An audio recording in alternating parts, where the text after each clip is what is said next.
Yo tout le monde, j'espère bien. Aujourd'hui le lundi 23 février 2026, on se retrouve pour une nouvelle vidéo sur le marché des cryptos. Alors il s'est passé quand même pas mal de choses, vous allez voir à court terme sur la fluctuation du BTC. On était, rappelez-vous, plutôt sur un scénario haussier avec la déviation à la baisse du range, puis la cassure à la hausse avec comme target les 74 000. Vous allez voir que entre temps il s'est passé pas mal de choses, que ce soit déjà avec l'inflation, on a eu des chiffres de l'inflation qui étaient vraiment pas ouf, on a eu une décision de la Cour suprême aux US contre les tarifs douaniers de Trump qui a bouleversé pas mal de choses, et derrière on a Trump qui a surenchéri, vous allez voir, ça a été un peu le bordel, donc ça a apporté de l'incertitude, ce qui a fait que les marchés ont un peu corrigé depuis. Vous allez voir qu'entre temps, rappelez-vous, j'avais un long que j'ai coupé, et là je suis re-rentré à l'instant ce matin en long, parce que je pense qu'on a une opportunité de long qui peut être intéressante, avec un rebond qui pourrait s'effectuer à peu près dans la même structure que je vous ai présenté la dernière fois, avec une sorte de range, avec voilà, déviation à la hausse du range. Donc en fait le but c'est d'aller chercher le haut du range vers les 74 000, dépasser le range pour former une déviation comme on avait fait avec le Dead Cat Bounce, et ensuite paf, replonger à la baisse et repartir sur une jambe baissière vers les 50 000 voilà, et plus bas éventuellement. Donc voilà, c'est un peu le plan. Et du coup, pourquoi je suis rentré sur ces niveaux-là? Parce qu'en fait, on est allé chercher les plus bas, et du coup, aller chercher pour plus bas, rentrer sur ces niveaux-là, pour ensuite, paf, aller chercher les plus hauts, sortir à ce niveau-là et éventuellement mettre à short, ça peut être très intéressant. Donc voilà, un peu de macro, un peu d'inflation, un peu de news avec Trump, un peu comme d'habitude, j'ai l'impression, et aussi pas mal, vous allez voir, de analyse technique court terme qui est, je trouve, assez intéressante, parce que on est typiquement là dans le range, en fait, dans le milieu d'une tendance baissière un peu plus globale, comme par exemple en 2022, où en fait on baisse, on a un dead cat bounce qui va durer voilà, un certain nombre de semaines voire mois, et ensuite on rebaisse, et après on a de nouveau une sorte de petit dead cat bounce, pas un dead cat bounce, une sorte de petit range rebond qui peut durer en général quelques dizaines de jours, semaines maximum, et ensuite paf, on rebaisse, et ensuite on commence à poser le bottom. Et je pense qu'on est vraiment dans ce mouvement-là, en fait, dans cette structure-là au niveau de BTC. Donc voilà pour tout ça. Et donc pour commencer, regardez ça, c'était le plan qu'on avait dans la dernière vidéo. Alors c'était en gros, c'était déjà du H4, c'était même pas en daily, c'était du H4, donc une bougie égale 4 heures. On avait une structure de range qui commençait à se former, et là rappelez-vous, on a eu cette sorte de déviation ici à la baisse, et l'objectif c'était de revenir du coup dans cette zone ETE comme on avait eu ici, dans la zone ETE qui était un peu plus bas avec les FG 4 heures qui étaient là, et du coup de rentrer en long dans cette zone pour ensuite aller chercher les 74 000, et là ensuite, paf, redévier à la baisse, aller chercher un niveau plus bas en dessous des 60. Donc ça c'était le plan. Du coup c'est pour ça que j'avais commencé à poser un long sur BTC avec un autre ordre vers les 67 000, et que j'avais mis mon stop loss vers les 65 000 sur l'ancien plus bas. Finalement, entre temps, qu'est-ce qui s'est passé? On a eu les chiffres d'inflation qui sont tombés, qui sont pas ouf. En gros, si vous voulez voir si les chiffres d'inflation sont bons ou pas, et que vous voulez pas vous prendre la tête, juste regardez si c'est au-dessus ou en dessous des prévisions.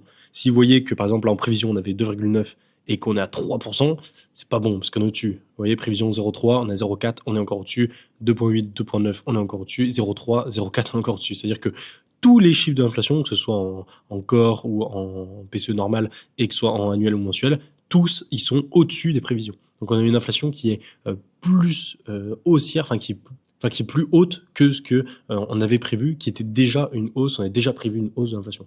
Donc ça a monté plus fort que ce qu'on avait prévu. Donc ça, pas ouf, forcément, c'est pas quelque chose d'exceptionnel. Mais derrière, voilà, c'est juste des chiffres d'inflation. Il faut les aussi remettre dans le contexte qu'on a actuellement au niveau de la macro. Et l'autre data qui fait pas mal parler, vous voyez, c'est le chiffre qui fait beaucoup parler aujourd'hui, c'est le chiffre de la croissance US, donc le GDP. Et en gros, Trump, ouais, il l'avait déjà annoncé. Bon, je sais pas, il avait dit qu'il l'avait déjà prévu à l'avance, et qu'en fait, il dit que le GDP n'a que fait une chute de 2 points parce que c'est à cause des démocrates et du shutdown. Alors, démocrates, je sais pas, mais shutdown sûrement. Ouais, comme il explique ici, voilà, c'est plutôt le shutdown en réalité qui est derrière ça, et pas forcément les démocrates. Et du coup, ça, c'est un peu les conséquences du shutdown qu'on a actuellement par rapport au GDP qui sont pas ouf. Et du coup, quand on combine ça avec ce que j'expliquais avant, l'inflation qui est pas folle non plus, eh ben, on a eu, pendant la conférence FOMC, Powell qui nous a dit pendant les dernières minutes qu'il n'était prévu qu'on ait qu'une à 2 baisses de taux durant l'année. C'est-à-dire que là, par exemple, pour 2026, il projette éventuellement 1 à 2 baisses de taux d'intérêt. Donc, ce qui est pas énorme. À voir après avec le nouveau chairman qui arrive, si ça peut changer. Et là, du coup, ce que vise la Fed et ce qu'attend la Fed, c'est une inflation qui commence vraiment à stabiliser, que ce soit voilà, au cours de l'année 2026 et même jusqu'à la fin d'année. Et donc, à mon avis, la reprise haussière des taux d'intérêt assez forte, ce sera, par rapport à la direction de la Fed actuellement, ce sera pas avant 2027, quoi. Mais le truc, c'est que vu qu'on a un nouveau chairman qui arrive et qui peut encore changer de nom d'ailleurs, parce j'ai vu une théorie là-dessus comme quoi le nouveau chairman qui a été annoncé par Trump pourrait changer en fait. Donc ça, c'est aussi encore à voir comment ça évolue, mais c'est vrai que le nouveau chairman pourrait changer pas mal de choses par rapport à la direction que prend la Fed par rapport au taux d'intérêt. Et ça aussi, ça pourrait complètement faire changer le marché, parce qu'actuellement les marchés, ils sont vraiment en mode on price le pire, on price le fait qu'on ait très peu de baisse de taux d'intérêt pour 2026 et que ça arrive seulement pour 2027, et du coup on a une baisse qui est pas surreprésentée, mais qui, je pense, va être surreprésentée si on descend vers les 50 000, 40 000 $. Et c'est d'ailleurs justement pour ça qu'on risque d'avoir un bottom dans cette zone. Parce qu'apraprès, tout ce qu'il y aura après ça, il y aura des chances que ce soit quand même plus positif au niveau des news macro, au niveau des taux d'intérêt, et donc avoir un réajustement à la hausse qui se fasse. Et c'est pour ça que si là on fait une autre jambe baissière vers les 40-50 000, pour moi, ce sera vraiment un super endroit pour bottom sur BTC.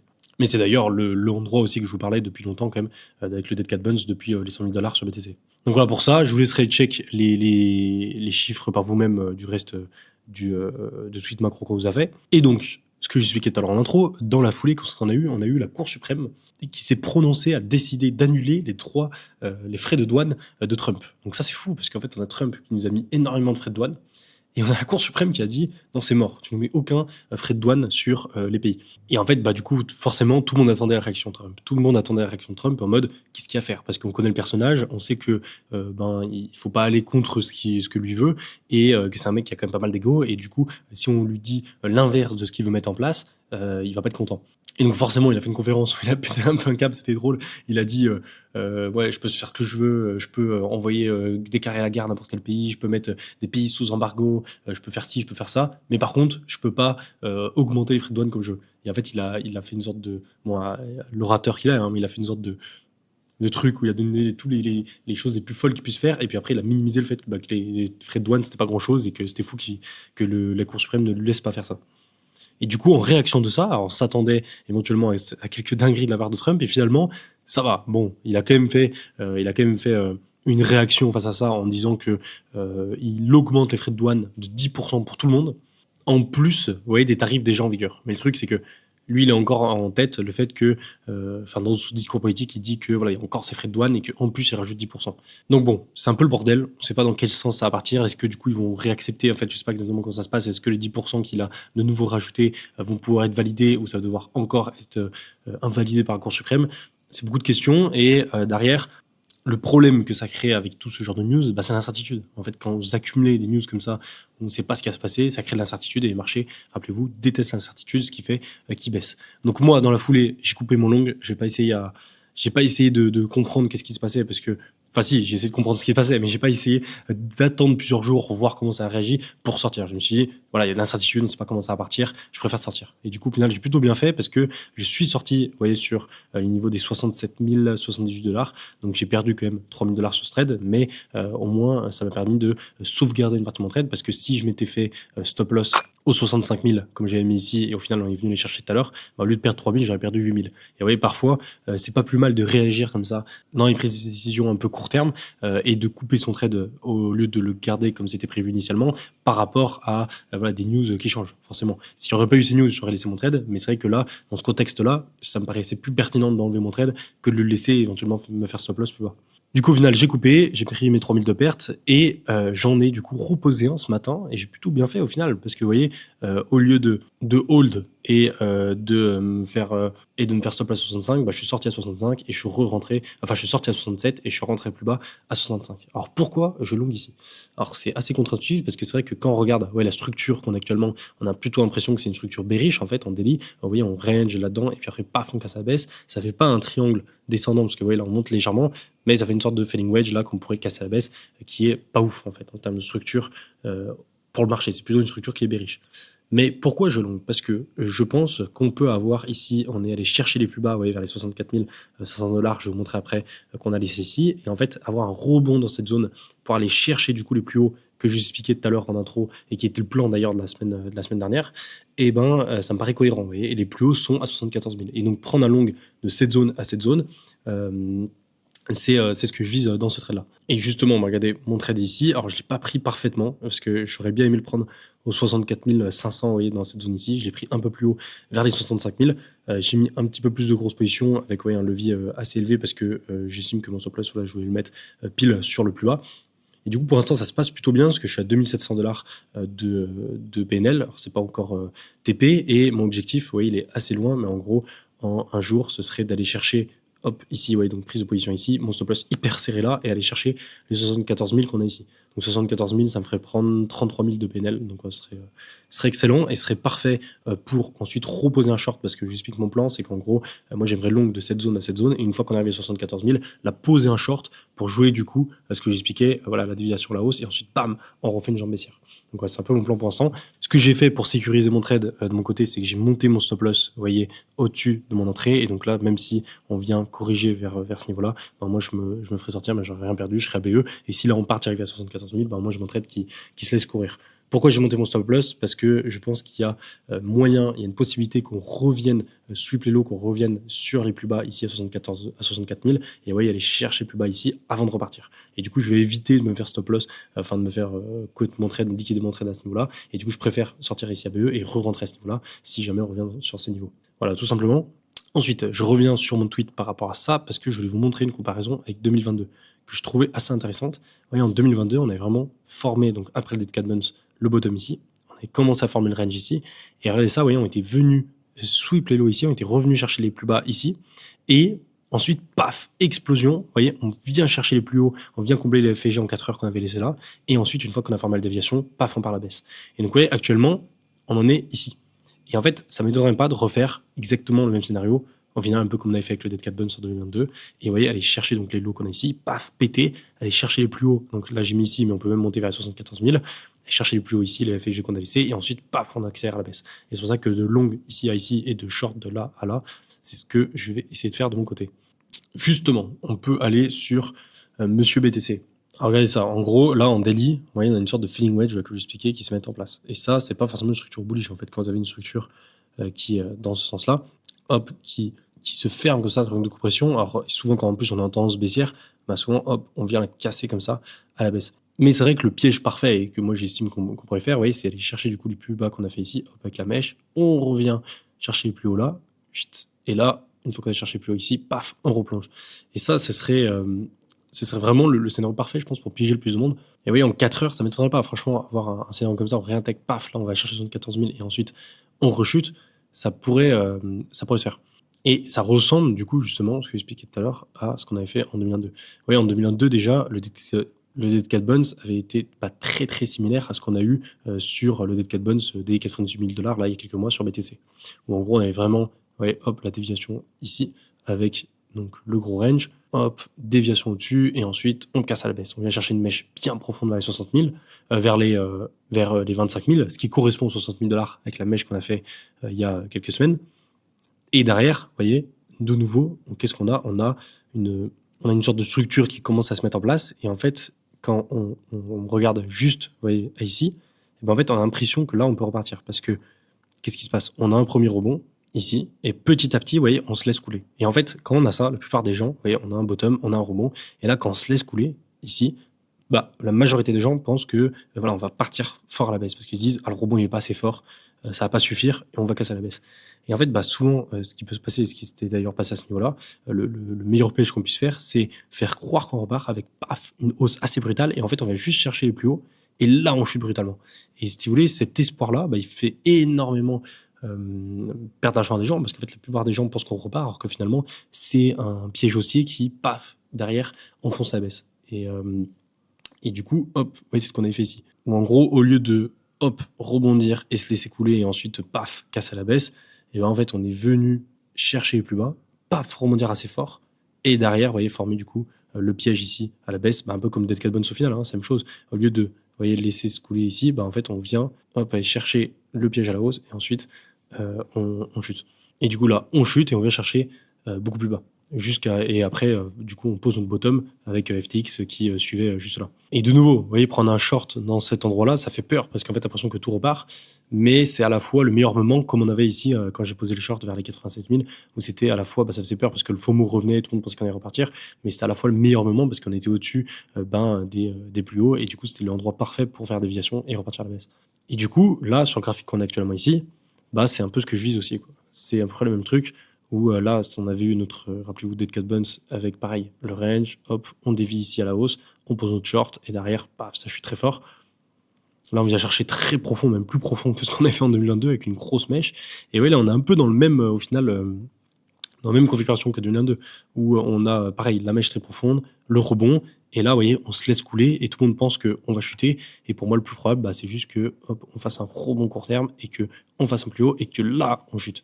Et que là, ça piège un maximum de monde ici. Et du coup, c'est pour ça que l'objectif, c'est de long ici à ici, et là, de short de là à là. Et ensuite, une fois qu'on chute, là, on pourra aller chercher les targets plus basses, et là, on pourra aller revenir sur les targets que j'ai expliqué de bottom de bear market dans mes différents tweets que j'ai épinglés sur mon profil, qui doit être par là, que j'ai mis il y a 3-4 mois, là, le 24 novembre.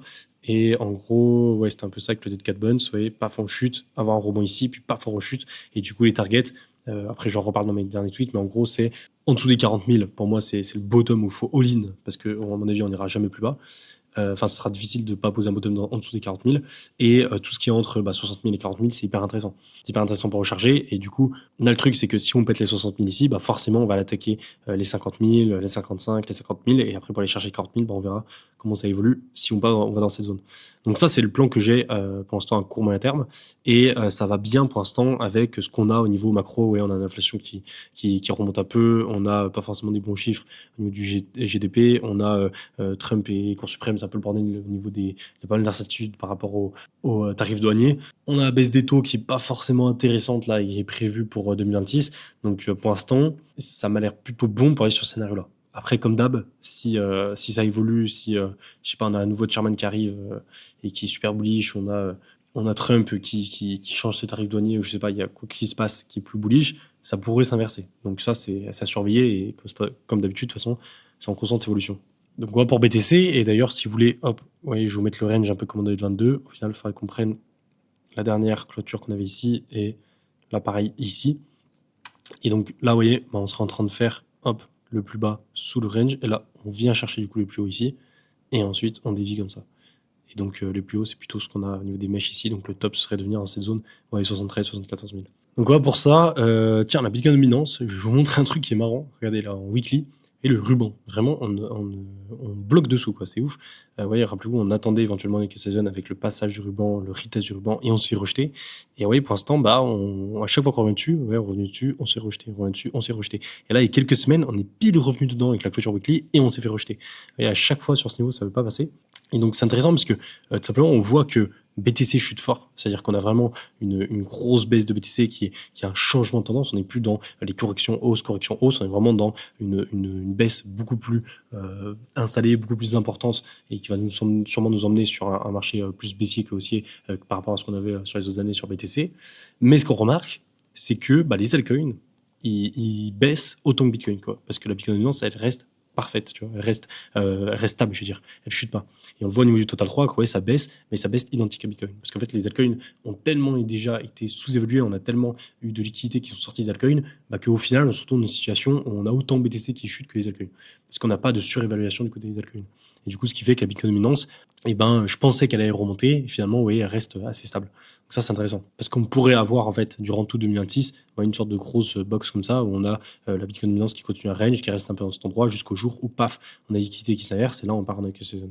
Donc, Total 3, ça n'a pas trop changé du côté des altcoins. Ouais, objectif toujours le même, hein, en mensuel, c'est d'aller chercher un bottom comme BTC par rapport à cette trend-là. Je sais pas où exactement, mais voilà, dans cette zone-là. Et ensuite, compresser ça à long terme et péter ça pour une future alpha season qui peut arriver d'ici quelques années. Enfin, quelques années, je sais pas, mais d'ici le QE qui se met en place, les taux d'intérêt, etc., ça peut prendre un peu de temps. Ou sinon, du côté des marchés traditionnels, vous voyez, S&P, toujours haussier, enfin, toujours sur les plus hauts, Nasdaq, pareil, même ça ralentit un peu, on reste quand même sur une tendance haussière, et le dollar qui est toujours au même point, vous voyez, en daily, ça bouge pas, en weekly aussi. Donc, pas trop d'évolution de ce côté-là. Ensuite, avant de passer sur le commentaire du jour, je voulais vous passer quelques infos en plus. Alors, regardez ça, on a les liquidations sur CoinGlass sur 2 ans qui sont assez importantes à un niveau qui est plutôt intéressant. Parce qu'en gros, rappelez-vous, les liquidations sur CoinGlass que je vous montrais souvent, on voyait nos zones de liquidation plutôt à court terme. Et en gros, quand on met sur la plus grande échelle de temps, donc sur 2 ans, on voit là où on a nos plus grandes liquidations. Et nos plus grandes liquidations, elles sont sur le niveau des 48 000 $. Et les gars, les 48 000 $, c'est la zone qu'il faut si jamais enfin ça fait partie de la zone entre les 40 000 et les 50 000 que j'expliquais, si jamais on décroche une deuxième jambe baissière. Et vous voyez, dans le cas là où on fait notre rebond que j'expliquais, on décroche une deuxième jambe baissière, et ben en fait aller pousser pour aller chercher un bottom vers les 40 000 $, ça peut se faire, ça peut clairement se faire, surtout si on a toutes les liquidités, et ouais, bah, les plus bas, enfin les liquidités qui correspondent aux plus bas qu'on a laissé ici. Donc ça, c'est quelque chose que je regarde attentivement. Ensuite, tiens, au niveau des small caps, ça a un petit peu bougé. Rappelez-vous, je parlais de Small Thing, sur lequel j'étais pas mal positionné. Ils avaient donné zéro news depuis 5 décembre. Donc ça remonte un peu. Là, du coup, ils ont annoncé leur teaser, qui est pas mal, je vous invite à aller voir. Ça fait un peu teaser Netflix. Et on a eu surtout leur développeur qui, ici, le 21 février, a expliqué un peu ce qu'ils allaient faire. Donc ouais, c'est cool. Il y a un peu de mouvement de ce côté-là. Je crois que la chart, ça a pas trop bougé non plus. Hop, ouais, ça va, c'est un peu monté, descendu. En fait, ça stabilise, mais on n'a pas forcément de grandes tendances qui repart à la hausse. Après, le problème, en fait, de ce genre, c'est comme MGMA. Alors, MGMA, pour moi, il est un peu dead. Je pense que la théorie que j'avais sortie autour de ça, c'est un peu mort, et j'ai un peu le seum parce que c'était 2 tokens sur lesquels j'étais positionné en small caps. Et ouais, là, il y avait encore l'espoir, mais là, quand ça fait comme ça, on a que dalle de volume, quoi. C'est un peu compliqué. Par contre, c'est vrai que Small Thing, ST, c'est plus bullish. Enfin, il y a plus de chances que ça survive. Parce que ouais, la chart est vraiment pas dégueu, je trouve, comparé à la baisse qu'on a globale sur la crypto. Après, vu que c'est un token qui reste très faible en capitalisation, c'est plus impossible peut-être pour maintenir son market cap. Mais ouais, mais le problème de ce genre de token, en fait, c'est que tant que t'as pas beaucoup de volume, de momentum qui arrive sur le marché, de la part de BTC en l'occurrence, qui lui draine un peu tout le monde, et ben c'est compliqué pour relancer des dynamiques haussières sur ce genre de token là, quoi. Et on le voit de toute façon, moi je suis un peu l'univers des small caps, tout ce qui monte à quelques dizaines de millions de market cap, paf, c'est directement vendu, les gens prennent leur profit et ressortent pour récupérer des liquidités et acheter du Bitcoin plus bas, hein. Un peu tout le monde fait ça. Et je pense que pour tout le monde c'est la même chose. Imaginez, vous avez un token là qui explose, qui fait je sais pas, dans la semaine il fait plus 500, plus 1000%. Bah, en fait, il y a de grandes chances que vous-même et moi-même, on prenne 100% de nos profits pour prendre des liquidités, parce que dans ce marché-là, avoir des liquidités, c'est hyper important pour voilà, acheter les bottom qu'on risque d'avoir. Et regardez ça c'est intéressant. Vous voyez, on a typiquement ce genre de choses où là, ça m'a fait halluciner ce genre de truc, où en gros, en 48 heures, on a eu un agent IA avec une tête d'Omar qui a été créé.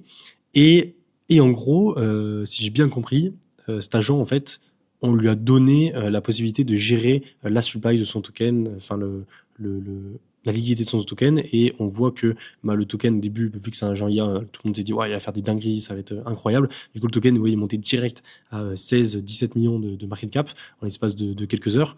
Et du coup, en fait, qu'est-ce qu'il faisait le homard? Il répondait positivement, et parfois il envoyait généralement 500 balles à des gens qui lui demandaient de l'argent ou qui trouvaient pertinent. Mais le homard, il a craqué, il a envoyé l'intégrité de la supply à un gars, soit environ 500K au moment de la TX. C'est-à-dire qu'il y a un mec random comme ça qui a reçu 500 000 $ de la part d'un agent IA qui est un homard. Ouais, c'est assez ouf. Si on te demande comment tu as gagné 500K, tu dis que c'est un agent IA homard qui te l'a envoyé par erreur. Je pense que personne ne te croit. Et du coup, forcément, quand il y a eu cette erreur-là qui a été faite, parce que je sais pas ce qu'il a fait le bot, pourquoi il a fait ça, t'as tout le monde qui a vendu, et du coup, on allait chercher une mèche direct valait 1 million, même pas. Et en fait, ce qui est ouf dans l'histoire, c'est que le mec qui a reçu 500K, qui a reçu quasi toute la supply de la part de l'agent IA, en fait, il les a même pas vendus, parce que il a pas vu ça tout de suite. Je crois qu'il a même pas de fees, de TH sur son compte pour pouvoir les vendre, et du coup, au final, il a vendu que 40K au bottom, donc il a vendu genre pour 10 fois moins de ce qu'il aurait pu avoir. Bon bref, c'est pour dire un peu le marché actuel des small caps, qui est c'est un peu le bordel.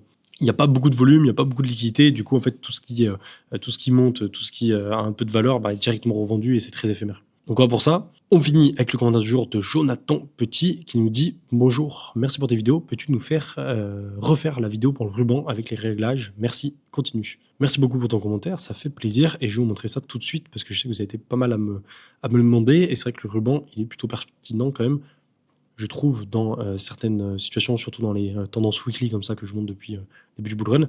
En gros, si vous voulez le mettre, c'est tout simple, vous allez sur TradingView, et sur TradingView, vous allez ici, hop, ajouter un indicateur, et vous mettez Emma Ribon comme ça, et c'est celui-là, Emma Ribon Crypt, vous cliquez dessus, et hop, ici, il va s'ajouter, et normalement, il est déjà, alors peut-être que moi je l'ai déjà réglé automatiquement, mais en gros, vous allez ici dans Réglages, ouais, il est déjà réglé, et normalement, ici dans Style, en fait, Avant, il y en avait beaucoup plus, les mobiles, et moi, je gardais que les 1, 2, 3, 4, 5, 6, 7, 8. Normalement, ce sera déjà mis, mais en gros, vous gardez les 8 ici, vous mettez d'accord, et là, du coup, vous avez votre ruban. Ouais, c'est pas compliqué. Après, les gars, c'est pas un indicateur de fou, hein, c'est juste des moyennes mobiles, mais c'est vrai que c'est plutôt pertinent parce que quand on voit que, voilà, quand on passe au-dessus ici, on revient le tester, hop, on rebondit, on revient, on rebondit, et qu'à chaque fois, au final, on a pu choper les bottoms ici, ici, parce qu'on rebondissait dans ces zones-là, et que ici, quand on a cassé, en fait, on s'est dit, là, on change de tendance, on change de dynamique. Et quand on est revenu le tester là sur le Dictated Buns et poser le short ici, c'était parfait, oui. Et on est vraiment revenu le tester pour se rejeter. Et donc là, vous voyez, de nouveau, le ruban, il va être intéressant dans le futur. Parce que si, là, vous voyez, de nouveau, on a un marché qui fait comme ça chute et qu'après, on rebondit, en fait, le ruban, il va continuer à descendre. Je pense pas qu'on reviendra le tester ici ou alors faire un rebond un peu plus puissant. Mais là, dans le futur, vous voyez, un jour, il va revenir ici. Et là, en fait, le jour où on repassera au-dessus, on rechangera de dynamique au niveau de la tendance weekly. Même si après, on peut passer au-dessus, en dessous, ce qui arrive parfois quand on sort d'un bottom. Et au final, regardez, c'est un peu ce qu'on avait ici en 2022, où, vous voyez, regardez, c'est exactement ça. Vous voyez, on est revenu. On est venu, alors, ouais, ce qui est ouf, c'est que le cours était quand même passé au-dessus là, avec la déviation, et ensuite, paf, on a chuté, et vous voyez, on n'est pas revenu tester sur ce rebond parce qu'il était trop loin, et même ici, on n'est pas revenu tester, et c'est une fois qu'on a posé le bottom et qu'on a commencé à remonter, qu'on est revenu dedans, et vous voyez, ce qui est intéressant, c'est que, paf, on l'a cassé, on est revenu pile dessus, et après, on est repassé un peu au-dessous, et après, on est resté au-dessus tout le long du marché, quoi. Donc voilà pour ça. C'est tout pour aujourd'hui. N'hésitez pas à me dire en commentaire qu'est-ce que vous en pensez et quel est votre plan, vous, à court terme sur BTC. Je laisse là-dessus pour aujourd'hui et moi je vous dis à plus. Ciao!